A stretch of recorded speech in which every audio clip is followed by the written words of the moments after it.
dog's barking, if you don't mind, just having I a mind. peek at that. Thank you. Thank you. All right, let's get going, guys.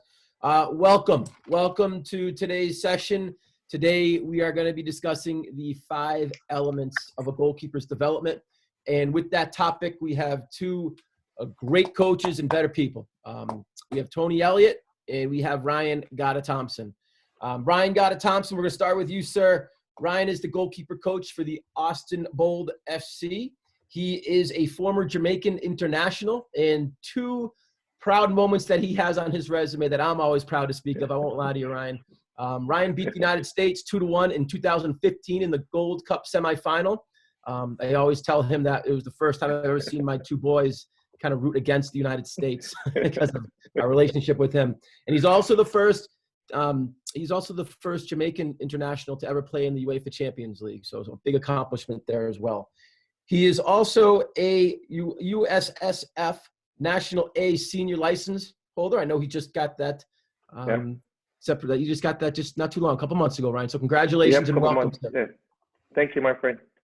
Yes, and also the owner of RTG Academy in Tampa Bay. Tony, thank Elliott? you, Eric. Happy to be here. Excited to see how this conversation goes. All right, thank you. Yes, sir. Yes, sir. Thanks for being here. Tony Elliott. Tony is the Birmingham FC Women's Lead goalkeeper coach. He has his UEFA B coaching license in addition to his UEFA Goalkeeping A license. He's the author of A Modern Approach to Goalkeeping.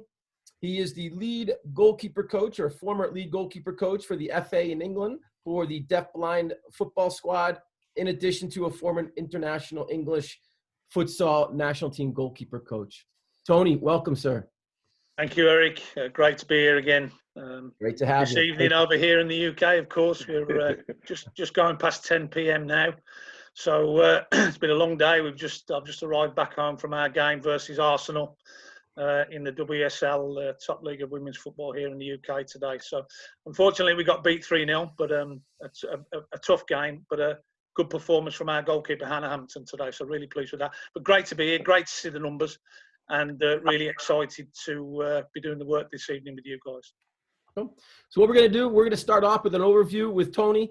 He's going to kind of go over what you saw in the coaches panel discussion, just a quick couple minutes there. Ryan's then going to facilitate a conversation around some of the examples of some of the elements of development in specific elements. And then we're going to get into some questions in some breakout room and dissect some film. Then come back, we'll present back to your group, we'll present back to the respective larger group, and we'll then debrief and we'll get you out of here. Essentially, today is a setup of the foundation for everything we're going to do in 2021. So more to come on that at the end. But let's start. Tony, I'm going to turn it over to you, sir. Go right ahead. Excellent. Thank you. I'm just going to share my screen with everyone. Guys, if anybody has a problem seeing the screen, then just let Sam or Eric know. Is somebody in the background there with an open mic? You need to mute it. Yeah, make sure you're on mute, guys. Cool, there we go, chatbot. Okay, so great to see you all. Obviously on my screen, I can only see Eric and Sam. So if during the process this evening, if anybody needs to speak at all, just make sure you let Sam or Eric know.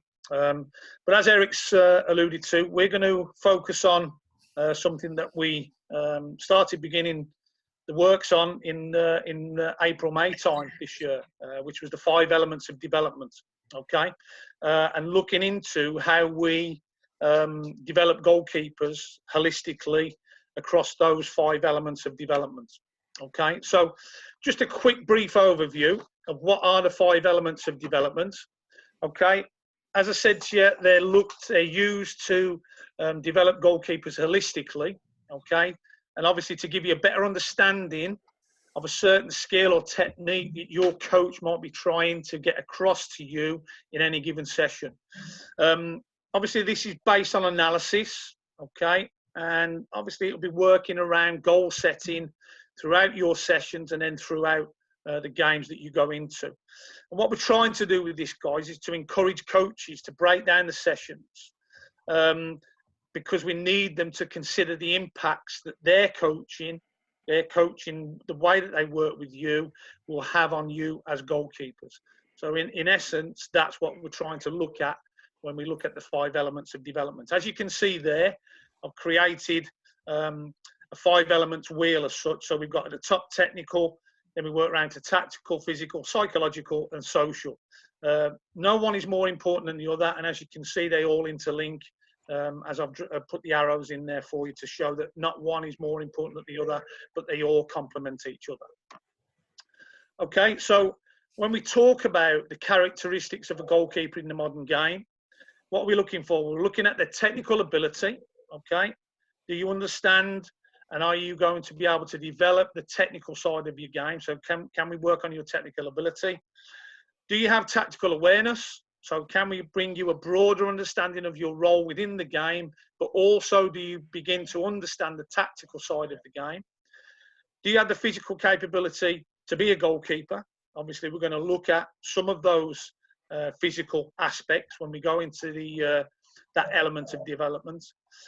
Big part of goalkeeping now, from my point of view, and I know the coaches we're working with this evening, is the psychological side. So can we help you develop and work on your psychological balance? And then finally, looking at the social and emotional connection that you have with your teammates, with your coaches, parents, I guess, at times, and so on and so forth. And what we're looking to do, guys, as you can see by the paragraph on the right there, is maximising the holistic development and the performance of you as the goalkeeper, yeah? But what this does is it places a new and unique challenge at the feet of the goalkeeper coach moving forward. So as well as we're trying to develop you guys as goalkeepers, as coaches, we must grow and evolve with the game as it moves forward at rapid pace. Okay, so what are some of the challenges now that the goalkeeper faces in the modern game? Now, quite a few of these, quite a lot of these guys, you would probably look at more working towards the elite level, towards youth and professional level, which is where most of you are now. You're moving into that youth phase. Hopefully, we may have some of you that are getting close to that professional level phase, okay? What I've tried to do as well, if you look at on the left-hand side there, in terms of the elements, I've color-coded them for you. So again, technical's red, tactical orange, physical yellow, and so on. So what I've tried to do with the challenges here, in my eyes anyway, and again, some of them can cross over into more than one element, is to try and colour code these challenges that the goalkeeper faces into those specific elements in terms of the colour coding. So for instance, on the left-hand side there, about halfway down, you can look at, in yellow, which is on the physical side, the goalkeeper can cover now up to 6 kilometres a game, 4 miles, yeah? Predominantly that's at elite level, so obviously the younger we go, the less that will be. But that's purely and simply because of the role of the goalkeeper and how it's changed, okay? More demanding on the goalkeeper now. They're not just a shot stopper, they are the first line of attack. So they're going to be more involved both in possession and out of possession, okay? I've also looked at, if you look on the right-hand side, again, about 2/3 of the way down, understanding of new and innovative techniques. For instance, the way we look at dealing with 1v1s now. You know, a few years ago, we probably only had two ways of dealing with 1v1s, which were smothering and diving at feet. But now we're looking at blocking, low block, high block. We're looking at spreading. Add to that what we already had, smothering and diving at feet. So understanding of new and innovative techniques is very important, but that adds more challenges to you as goalkeepers. Not going to read through all of them, but there's just an idea of some of the challenges that you now face and how we might link them to specific elements, although some may cross over and dovetail into others. So, without further ado, enough from me. I'm going to start to look at some of these elements now. I'm going to hand you over to Ryan, and then obviously, Ryan, you let me know when you want me to move forward with any of the slides. Perfect. Thank you, Tony. So here on the technical ability, we want to use the space right here to open it up to the goalkeepers. You know, I want to start a conversation, a dialogue. All right. So Tony, let's narrow focus a little bit on handling. And it's just a general question for anyone who wants to answer. What are some of these techniques that you may be called upon to use in games, and why it's important to select the right technique in the right moment? This is open. Feel free to start answering this question. Any goalkeeper. One technique is the front smother and moving your feet and it's important to get that right because you can be more efficient if you move your feet rather than having to dive for everything. Okay, and so question, I'm speaking, who is it, Akash? Yes, sir. Yes, so question, why is choosing the right technique, the right moment, why is that important? And what might impact those moments? What are some of the things that might change how you deal with a ball in a certain scenario in terms of handling? Well, like you have to make the right decisions because you don't want to make up saves and some things that might change like the way you deal with some stuff. Or like the first thing that comes to mind is like if it's a bad pitch and then like someone like a shooter he might intend to hit it on the ground but it might take like a bad bounce. And if you're diving, then it's really hard to deal with that. But if you're moving your feet, your entire body is behind it. In worst case, it's just gonna bounce up and hit your face or something. Awesome. Great job, Akash. Great job. Are there any other techniques in terms of handling and diving that we may call upon to execute? Anybody else? Parrying, Parrying. and like that could be very important. Like if you can't actually reach the ball or anyway, then you can just actually go ahead and just make sure it's out of harm's way and not back into for a rebound. Great job. Thank you. And then we could go on and on. We talk about our contour catch, our high contour, our low contour, our low collapse save, our medium collapse save. I could go on. A lot of time we find ourselves manufacturing saves, something that Akash alluded to. And it's just important that we make the right decision at the right moment so we can effectively do our job. Tony, can you take us now to the tactical side of it? Yeah, of course, my friend. So what I'll do, Ryan, quickly before you move on. So guys, very important this as you move forward, and especially when you go into your breakout rooms, pay attention to these key headings, yeah? Because what we also have is the very clear detail, and Ryan, you've just spoken about this. If you all look at the handling and diving globe, for instance, that aspect, a couple of the things that were mentioned there, Ryan, you've actually talked about, they're in there. That's the key detail, yeah? So I'll move you now onto the tactical side, my friend. There you go. Thank you, my friend. So let's narrow focus into support out of position. What are some of the general expectations of goalkeepers in the modern day when their team doesn't have possession of the ball? And that's a question for anyone. For me, one of the biggest expectations I have for myself is like yelling at my team and making sure that they don't get a shot off. Good. Is there anything else in terms of when a team doesn't have the ball? Let's say your team is attacking and they're in the attacking third, they lost the ball. What's your expectation as a goalkeeper in that moment? Well, I want my front line to be organized, and I want my striker, my number 9, to go and pressure the ball right away and give more time for like the holding mids and our defense to get back and find their shape. Good. I know I kind of alluded a little bit into the transition part of the game, but a general thing here, if we click the bubble as well, Tony, is the expectation for goalkeepers here is to stay connected. Gone are the days when we're just defending the goal. We're expected to defend the space, the area, and also the goal. So, we talk about then, staying connected with the team and organizing. Your positioning is also a key importance right there in that moment. Tony, can you then take me to psychological balance? Great job, Akash, again. There you go, my friend. Let's narrow the focus here into dealing with mistake. Why is dealing with mistake important, and what are some mistakes you have dealt with during the game and how you have overcome them? Dealing with mistakes is very important because if you're not able to do that, then you could play much worse than you were before. And just like letting a goal in, making a bad decision, you just have to get over it and keep encouraging your team to push to get the equalizer or to make smarter decisions.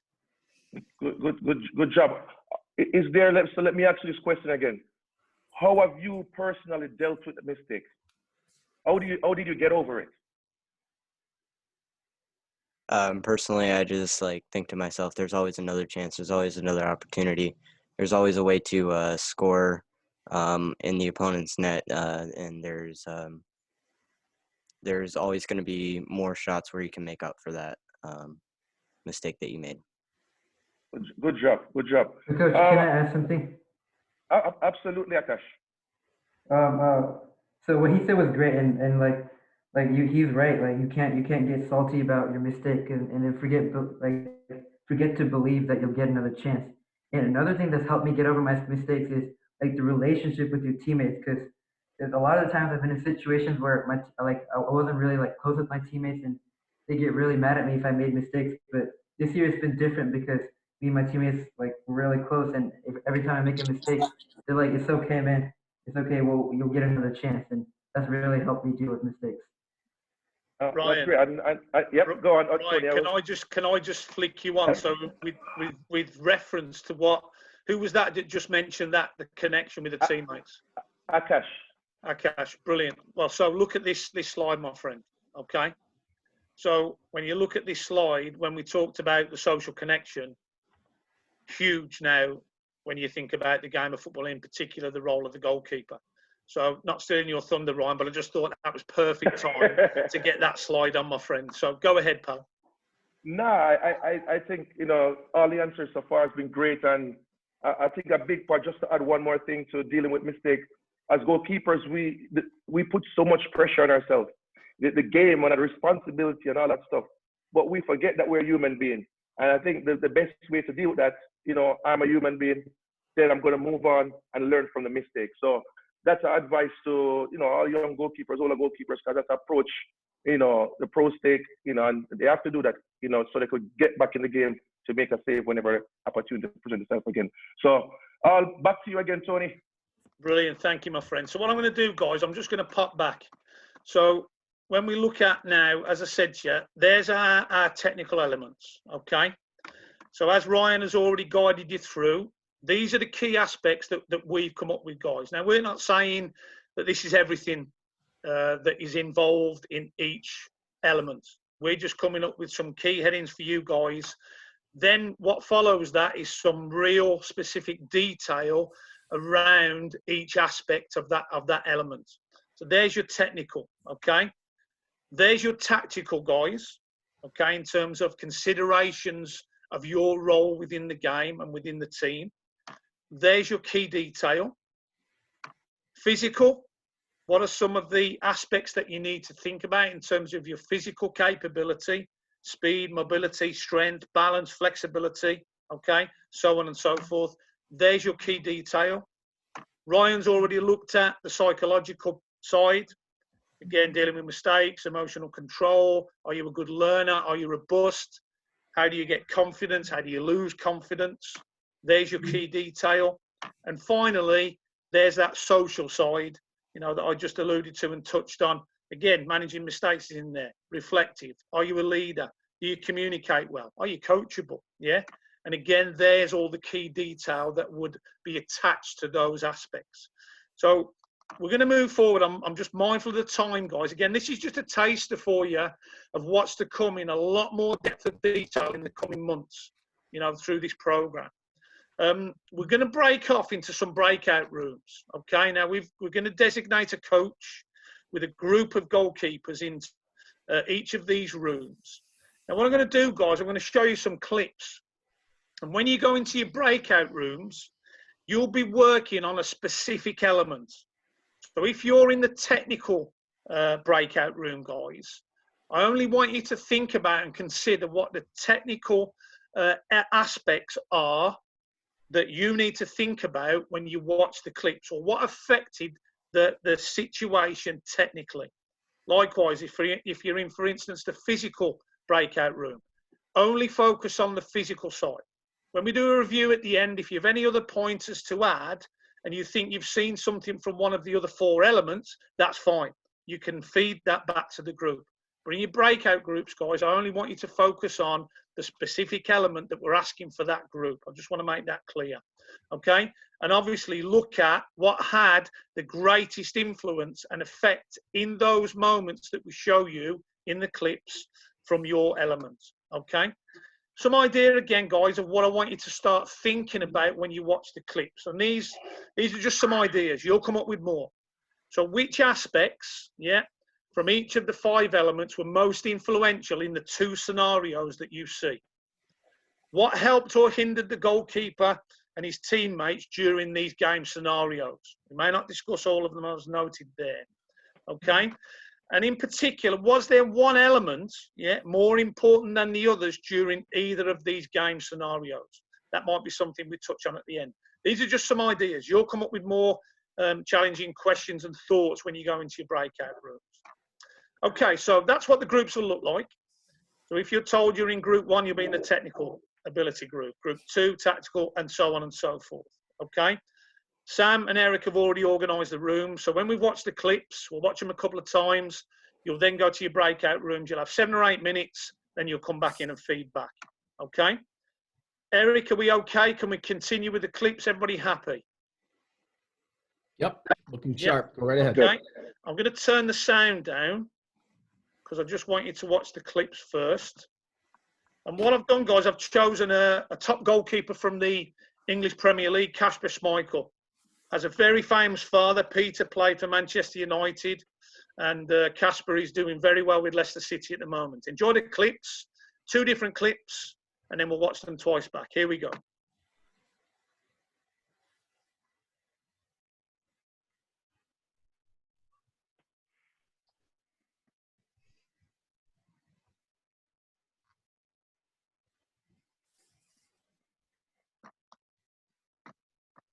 Okay.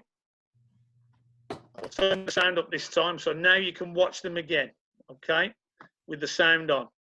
Kasper Schmeichel, 2 saves.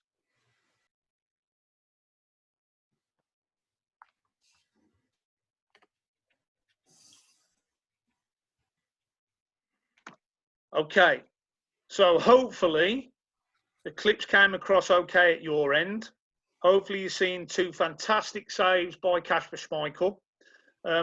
Little clue, I don't know if any of you noticed in the top left-hand corner, the score lines during the saves that he made and what was the times that the game was at during those 2 saves. A little bit of a clue for you. I don't know if anybody noticed it. Okay. Remember the 3 sort of ideas that I've tried to guide you towards that you need to start thinking about, but you'll have your own thoughts on them. Okay. But Eric, it's over to you now, my friend. There's the groups. I'm just going to introduce you to the respective coaches in these respective groups. So group 1, technical ability group, will be led by Coach Sam Gribowitz. Coach Sam is the goalkeeper coach at California University in Pennsylvania. And the tactical group in group 2, we'll have Mackenzie Pinto, who's the goalkeeper coach at Arcadia University. For the psychological group, you're going to be dealing with Coach Mark Nowak, who is the assistant women's and goalkeeper coach for Fort Hays University. For the social connection, Mr. Greg Kenny. Coach Greg is the goalkeeper coach on the men's side at New York University. And finally, for the physical capabilities element of development, Mr. Taylor Thames, who is the assistant and goalkeeper coach at Army's West Point for the men's team. All right. So, Sam, you can go right ahead and add people to each group. And then once we're done, coaches, we'll talk. Thank you. No worries. Make sure you click on join, guys, when the thing pops up on your screen, okay? And make sure, coaches, you pick a leader, please, to present. You just let us know, Sam, and everybody's disappeared into the rooms. Will do, mate. Top man. 5, we're here with 52.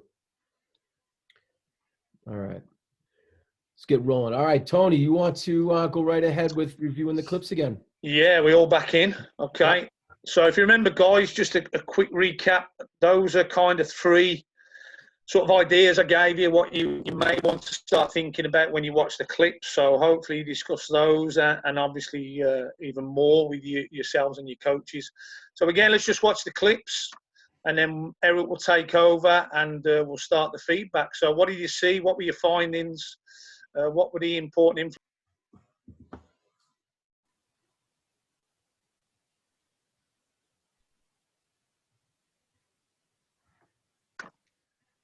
Okay, Eric, it's over to you, my friend. All right, Sam, I'm going to start with your group. If you could just introduce who your leader is and let them speak to your findings, please. And please list the group name, what element you're detailing. I believe you are technical. Technical. Yes, Yes. we focused on technical, and then there were a few who sort of had small bits of feedback. So I'll just start with Deanna. She had a good first point, so we'll let her take it away. Okay, I made the point of his movement, following the ball, and staying on his line in good positioning to where the shot could possibly be at all times, which really made him successful in a way of making those saves. We talked about how 2 steps to the right on that first shot, he probably wouldn't have made that upper 90 save. And then also knowing when to come out and get on that second save really helped him in all aspects. So his movement was the important thing, you think, or the minimal movement that he made? Is that what you're saying? That and his positioning where the shot could possibly be taken was very important. Right. Okay. So can I just ask you a question, Indiana? So with his positioning, would you say that's a technical point, or would you suggest that might be more tactical? In a way, technical, because it's the movement as well. Right. Okay. Okay. And we'll remind me of that point, because I may enlighten you, because it could involve even more elements when you talk about that movement. Okay. So, but a good answer. Well done. Fantastic. Carry on. Sam, others from your group? I know both Hannah and then Matthew had some good contribution in there as well. Okay, so we talked about if he was in making right decisions or not. I believe he made the right decision on both saves, meaning on the first one, he saved with his top hand instead of his bottom hand. And it also led to the psychological aspect, because he was very confident after that save, having it be in the first 2 minutes. And then on the second save, he was smart on smothering instead of just scooping the ball, because there were a lot of people in the area and it was the last 3 minutes of the game. So he wanted to waste time because they had a lead. Great answer. Can I ask you a question, Hannah? So yeah, sure. Why was it such a good decision to use his top hand? Because that's been quite a big debate over here in the UK recently. Go ahead. I mean, I think he made the good decision in using his top hand, because if he used his bottom hand, there wouldn't be as much. He probably wouldn't reach the ball because there's more distance, I guess. Yeah. So the wider it goes, the more he must think about the near hand or his bottom hand. The higher it is and more central it would be. That's why he used his top hand. I know Ryan Thompson wants to probably come in and jump on that bit as well. Go ahead, my friend. No, I think she answered it spot on. You know, again, the top one right there was very effective because of the height of which the ball was.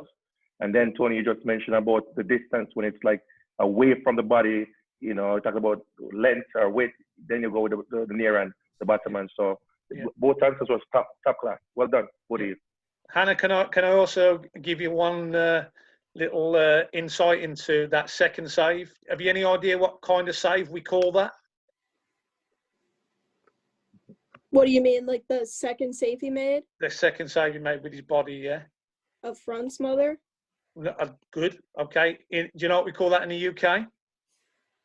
No. We call it a starfish. Yeah, because he opened all his 4 limbs. If he was a starfish, he'd have all 5 going at once. Okay, so that's what we call it. So a little insight into some terminology there, but great answers. Yeah. Well done, mate. Well done. Okay, thank you. And just one more there, Anna. Just one more to that piece right there. We talk about orthodox and unorthodox stuff. That second save was totally unorthodox. It was Kasper Schmeichel doing whatever it takes to keep the ball out of the back of the net. And sometimes we have to make things up in the game just to be effective and efficient at times, which he did in that moment. Ooh, thank you. Sam, you mentioned one more person, but I'll probably give 20 seconds if you want to include that person. Matthew, did you want to add anything? I think Hannah covered it all there. Like the other thing we said that he just knew where he needed to be with, the first save, the team was further out, so he knew where to position himself off his line and on the ball line. And then the second one, he was getting crowded in the box, so he was on his line and he just knew where he needed to be through just the training that he's done. Cool. Excellent. Thank you, Sam. Appreciate that. Thank you, Matt. I'll turn over to Mackenzie with the tactical element of development. Yes, Griffin. The man Griffin is going to be our leader. We focused on the tactical components of the game, or the saves. So for tactical, we decided that it really comes down to making decisions and how effective those decisions will be. And he has to be aware of where he is, where others are, and how long into the game you are. So in the first clip, it was a huge save in the early minutes, and he was really hyped, but he had to turn and set up for the corner to come because he didn't want to concede a quick corner and then ultimately concede a goal because that would just take away from the save. And then in the second clip, it was late in the game. They were only up by 1, so he calmed down the team, and it was really showed his game management skills because if he just sat there for a minute, calmed everyone down, he could distribute the ball and they could hold it, take it to the corner, and run the last few minutes out. And then the difference in day and night, he was prepared for both. One thing that I do, I try to rest if I have a late game at night, 4:35. I try to rest, take it easy the day before, and he was ready for the early morning game in the first clip and then a late at night game in the second clip. Excellent. Excellent. Mackenzie, anything else that your group would like to add regarding the tactical side? Anybody else other than Griffin? I don't know. I think Griffin was the main man for that one. Can I ask a question? Can I ask a question? Because obviously Ryan alluded to it when he did his piece on the tactical side. In particular, his depth in the goal. Because when we talk about the tactical side, out of possession, we talk about your support position, which is really your depth and angle to the ball. So what did he have in front of him, guys, or what a lot of in front of him? Anybody answer that in that moment?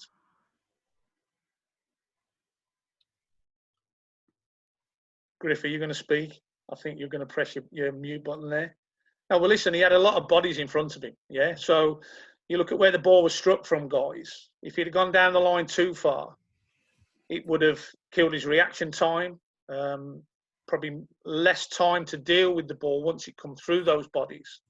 So in that situation, guys, your natural instinct is as the ball goes back up the pitch, you want to go forward. You want to narrow the angle, make the goal look smaller and so on.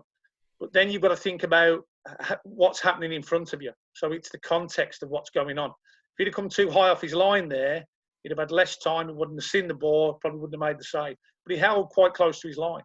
Yeah, so he's been quite brave there. But what he trusted was his ability to actually then get across the goal and make the save. But the tactical side of that would be his support position and his depth in relation to where the ball was, but also in relation to what was happening in front of him. Yeah, the bodies and the number of bodies and the depth of those bodies towards the goal. You must think about that in any shot-stopping situation, in particular if there's bodies in front of you. Cool. Excellent. Well done. Well done, Mackenzie. Well done, Griffin. The psychological group. Let's go with Coach Mark. Yeah, my wonderful dream team had the pleasure of talking about the psychological aspect of these two clips. So we're going to have Tabor lead clip 1, and then we're going to have Charlton lead clip 2 here. So for the psychological part of the game in the first clip, I mean, it's 2 minutes into the game, and he's receiving probably the hardest shot he'll face the entire game. And he does fantastically in pushing it over and making the save. And as I think Hannah said earlier, it boosted his confidence. It probably made it so that the entire rest of the game he was just like, I'm not getting scored on. It's just nothing's happening to me. And so, I mean, it just sets him up for the rest of the game, and it sets up his team knowing that they've got someone who will always have their back throughout the entire game. Great answer, Taylor. Good answer, Awesome. Tabor. Awesome. Charlton, what are you talking about for the second clip here? All right. Good afternoon. My conversation with my team on the second clip, we were dealing with a crossing ball. So our keeper was very robust in his approach in collecting in the ball. He also was very focused based on the psychological aspect of it. He was showing bravery, with the winning mentality being the fact that we are leading 1-0. He was also real fired up, and he exercised the emotional control in settling the game. You know, his confidence as a goalkeeper was in display. Also, his leadership, whilst he was on the ground, he was killing the time, knowing that with his ability and with him being the main person and the holder of the ball, he is the one who knows how to manage the time of the game. Awesome. Charlton, can I ask you a question? So, yes. Did you recognise what the score was after he made that save? 1-0. Yeah. So, how do you think he felt after that save? After that save, he felt like the man that is in charge of winning the game. The king, yeah. He's like, wow, it's the last minute of the game, we're winning 1-0. I've just made a worldy save. Yes, man. You know, 3 so points. confidence. Imagine his confidence in that moment. You know. Yes. High just thought confidence. I'd ask him. High confidence. Edward, did you have anything to add for the last for the 2 clips there? No, I mean, I just thought it was really important that beginning of the game and really late in the game, I think it really showed the importance of always being switched on mentally, even when your team may not be, because game's almost over, game's just starting, and kind of the leadership shown where you make that big save to help out your teammates, and then like we're talking about, just giving the entire team confidence that they have a keeper they can trust back there if they do screw up. That's important. Interesting, Edward. You just mentioned the big save there, didn't you? Yes, sir. Yeah. Was that in the psychological elements, or was that in another one? Yes. Yes. Well, there you go. There's a little bit of a clue, guys. So we're starting to get somewhere with this. Yeah. So brilliant. I love that, and we'll come back to that at the end. Okay. Awesome. Mark, everyone good with your group, sir? Yep. That's pretty much a wrap. Okay. Well, let's continue then. Moving on to social with Coach Greg. Hello. We were just getting going. We were socializing. No, we had a great conversation. Rennie had some great points. I hope, Rennie, you don't mind sharing what you shared with me. We just talked a little bit about how his team came back and supported the team came back and supported the keeper after both big saves, and kind of showed that they were supporting him and were they supported him, and that they probably would have done that even if he hadn't made such big saves because they're a unit and they fight together. So awesome. And then we just touched on, we had Coach Jason with us, and we made a scenario where you're an 8th grader, you were asked to come up to the varsity. Are you expected to be a leader and tell those 2 All-American senior middle backs what to do? So we had an inner conversation there. So Jason, maybe you can chip in, because the players and the coaches kind of had a different take on it. Not different. No, it's expected, actually. I mean, it's a different perspective. Right. I mean, it's expected. No, you're causing trouble, Jace. No. It's the honest truth. You guys all are confident as keepers. To be a good goalkeeper, you have to be, or you're not going to be successful in the position. So a lot come in and think they need to take over the game. They need to dominate. They need to tell everybody, hey, I'm the man, you got me. If you're an 8th or 9th grader and you're coming in on a team full of 11th and 12th graders, as a coach, I'm not expecting that at all. Okay. If you have All-American center backs, as Coach Kenny said, let those guys lead the back 4. All right. Just go in and do your job. Be confident of what you're doing, and it'll be fine. It'll work out. And if you show that you can do what we all kind of know you can do, it kind of takes care of itself. And I think what Tony was saying, this all kind of starts to wrap together, doesn't it? Yeah. Can that 8th grader become a leader, Jace? Oh, absolutely. Absolutely. How does that, Greg, you, Jace, How do they become a leader? I mean, I think it starts with these pillars. I mean, you start with the technical side of it, and you kind of start to go from there, and it all kind of breathes and rolls down like a snowball. Yeah.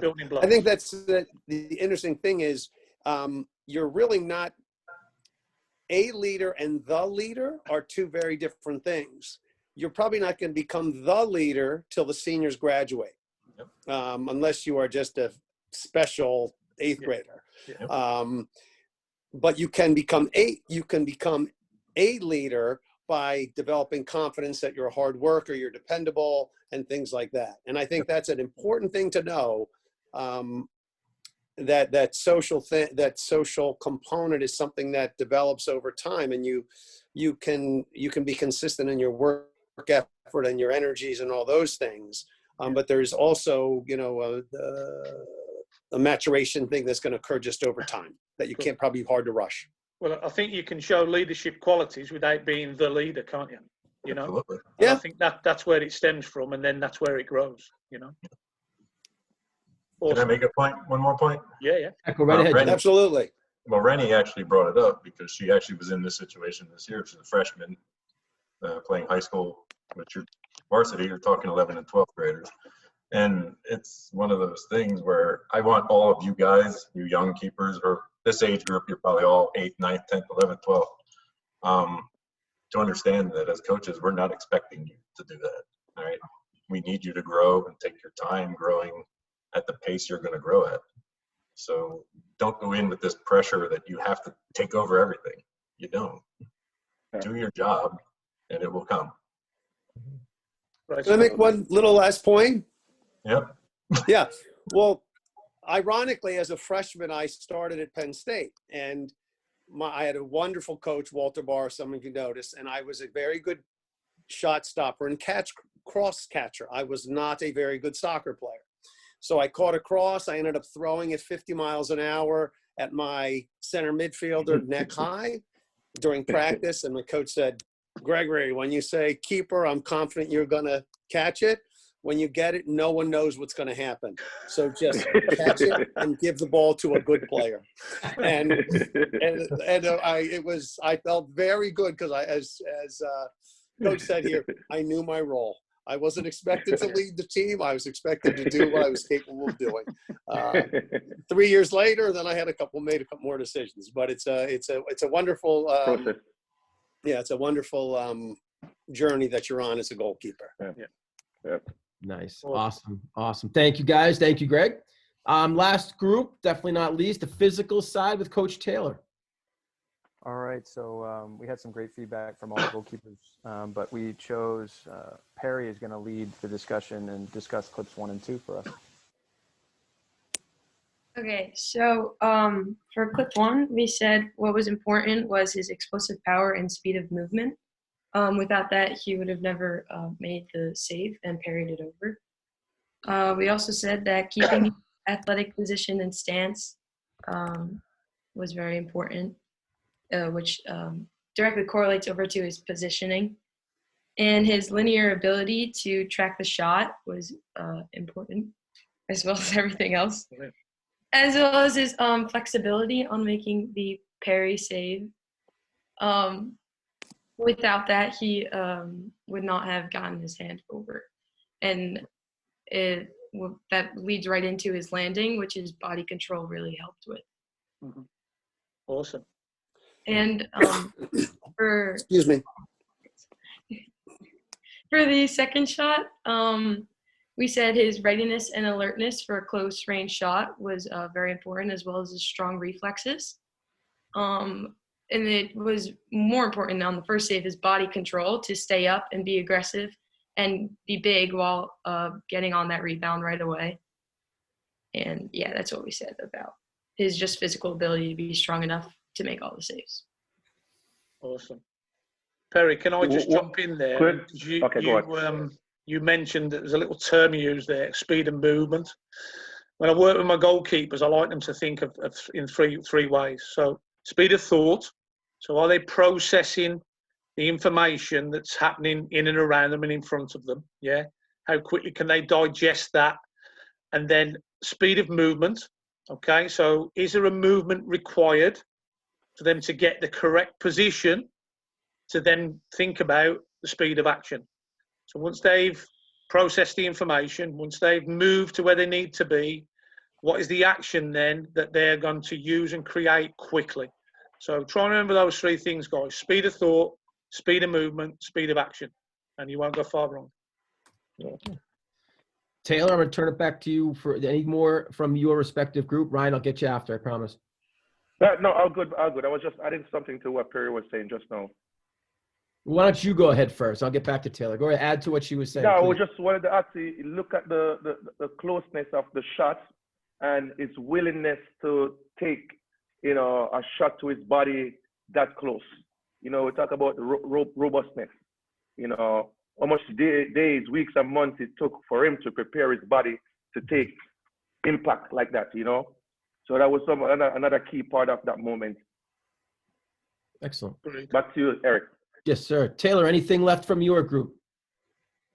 I don't think so. I think Perry really covered it. The reflexes came up. That was a big part of the discussion in the second one, based on the proximity of the shot. And then also the other part was just coordination, the ability to track the ball. That came up from one of the other goalkeepers in the group as well. So yeah, no, they did a great job. Cool. Thank you. Thank you. Awesome.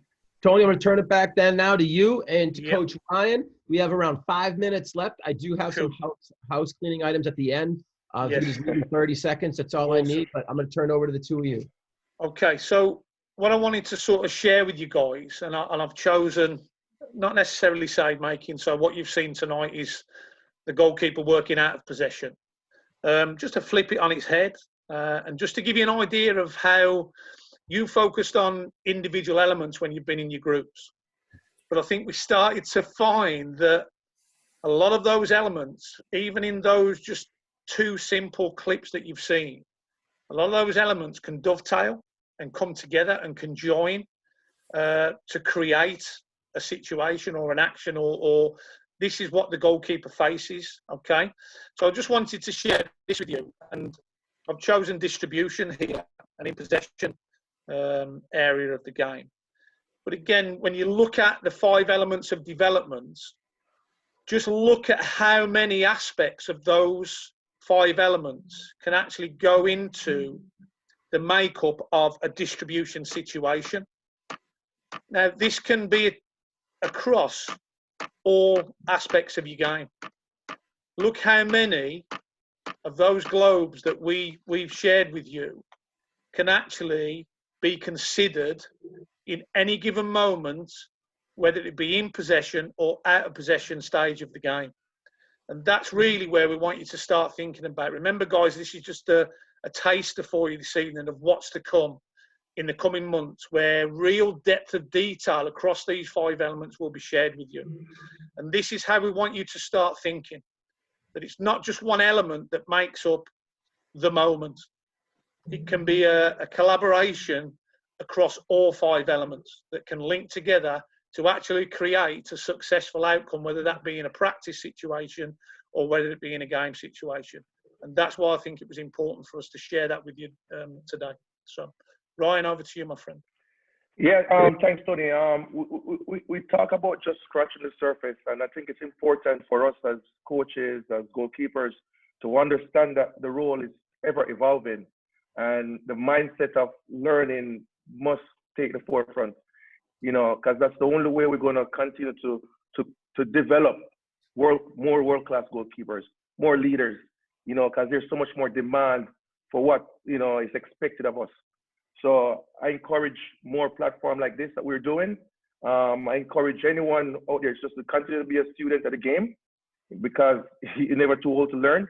You know, as we're doing right now, this is great for all of us. We're collaborating and we're iron sharpen iron, in other words. You know, and we just gotta continue to evolve that way and push the goalkeeping network and union forward, and so we could, you know, create more team awards and Hope Solos of the world and Casey Keller. So this is great. Feel free, questions. You know, I'm here. Tony is here. Tony, Eric. Thank you, guys. Yeah, I'm going to actually, to that point, first and foremost, I'll come back for a thank you to Tony and Ryan, and I'll do some household items in a moment. But I do want to give the opportunity for any goalkeeper coaches and goalkeepers that are online right now to ask Tony and Ryan any questions that they might have. Feel free, guys. Don't leave it here.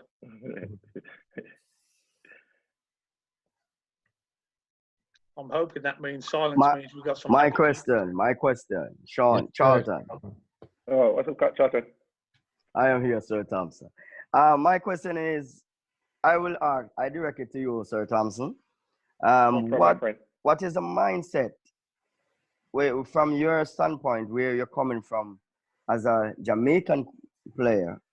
What is the mindset of our culture here in Jamaica as goalkeepers and also goalkeeper coaches? What do you think is the fallback? I can be open and frank because I've went through that process. I think Jamaica in general, we have natural athletes, and I think, we depend a lot on our athletic ability, and we don't take a holistic approach. We don't satisfy the social aspect. We don't satisfy the psychological aspect, the tactical aspect, and the technical side. So I think that's a big part of it. Also, a huge part of it is, a lot of the coaches there, not to talk bad about my coaches, I actually want to go and help there.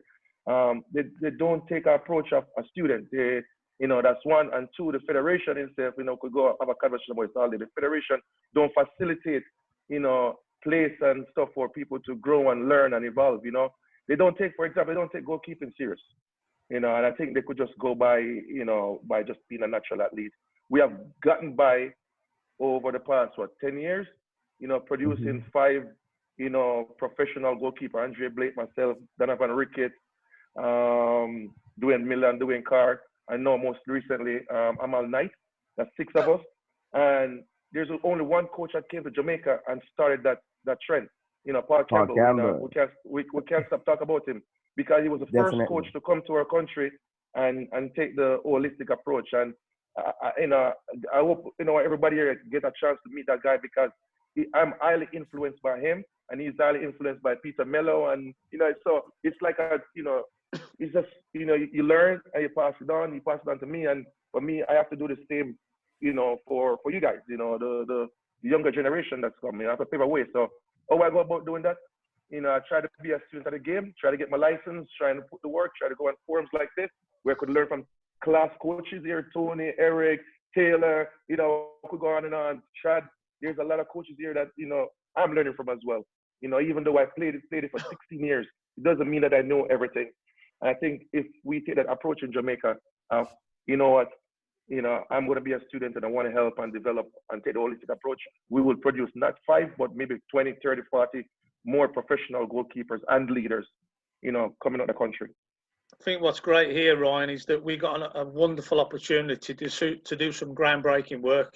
We can plough the road here for many, not only in Jamaica, but really across the world. We have a wonderful opportunity. And one thing I would say to everybody here with us tonight, you're part of an alliance now that is here to help you. We've got over 30 top-level coaches that are going to be working and delivering this program to you guys, coaches, keepers alike. So don't ever feel afraid to contact us, to ask us questions, to jump onto the other Zoom meetings and everything else. We're here for you guys. That's why we've done this. We want to share the knowledge. We want to share the experiences, create better goalkeepers, but also create better coaches to help those goalkeepers. So it's about you, but we need you to play the biggest part because we can deliver this all night long, but we need you to drive us to give you the answers you need. So don't leave it out there. Come to us and we'll help you. This is what the Alliance is about. Yeah, and Tony touched on a big thing, and just to tie back a little bit about the Jamaica style and the Jamaica shortcomings versus what America have, right? Here in America, here in the UK, there's tons of resources. Unbelievable. Here's one, for example, what we're doing right now. This is resources right here. Take advantage of it. Don't take it for granted. Take advantage of it. Be a student of the game. Learn, and great things will happen. That's something that's lacking in my country. They don't have resources. But here we have, technology that's finding itself in Jamaica now because Sean is from Jamaica. and he's on the Zoom. No, he's taking initiative now. No, how can we spread this more and make more people involved? No. Awesome. Thanks for the platform, Eric. No, that was, guys, that you wrapped it up quite nicely. You actually took a lot of things I was going to say, so you made my part right now quite easy.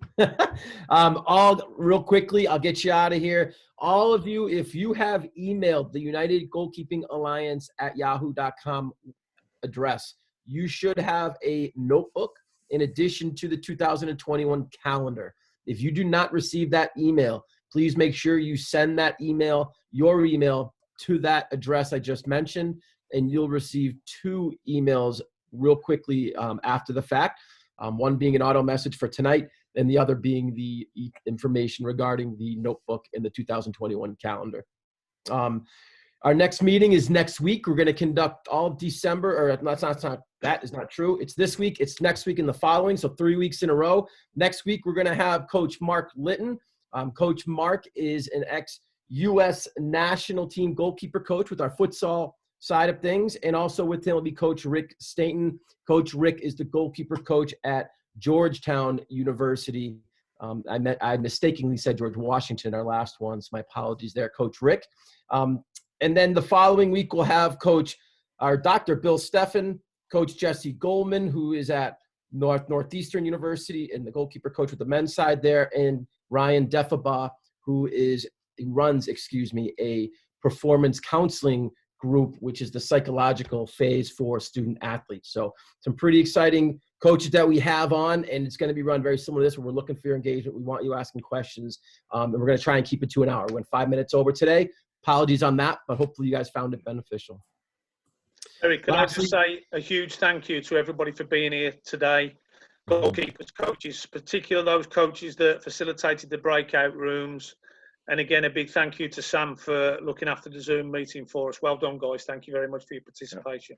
Yeah. And everyone, real quickly, finally, a quick golf clap to Coach Tony and Coach Ryan, please, for their help today. Any questions, guys, hit that email address we talked about. Otherwise, have an awesome week. Keep the ball to the back of the net, and we'll see y'all next week.